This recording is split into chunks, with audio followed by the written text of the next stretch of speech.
ndeysaan Baba Diakhal a ngi noonu mooy tuus moo war a bëre grand combat bi Ibou Afia waaye mbokk yi ki ngeen di gis mooy Baye Gora ndeysaan yàgg ci làmb suñu papa ji da ko làmb jàppale bàyyi ko xel ndeysaan waaye Moustapha Gueye dara ba xaañ sama ginnaaw Baba Diakhal tey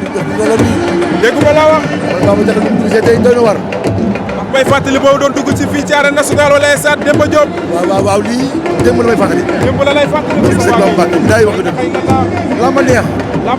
lamb culture la xale yi yéen a tax ñu bëgg lamb Moustapha laay wala nag ñu mel nañ seetaan laay la xay la ñu seetaan ñoom Moustapha Gueye seetaan ñoom Mbaye Gueye ñoom Mbaye Gueye seetaan ñoom Papa Kane kon lamb démb laa lay wax ak lamb tey démb war a tey waaw démb war a tey barke sëñ Bamba lamb neex na ba pare Moustapha Gueye dara baxa yaa fi ne ndeysaan yaa fi ne adversaire bu Siteu waaw moom ma nga Dubaay di waajal maa ngi koy xaar ndeysaan nee na ma nga Dubaay waaye maa ngi koy xaar barki dem boo Njaay digganteem ak Laurent Ndiago gis ngeen ko expérience face à la jeunesse la woon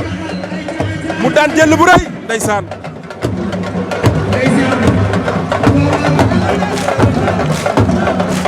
ñi ñoo ànd ak Baba Diakhal ndeysaan ñi ñoo ànd ak Baba Diakhal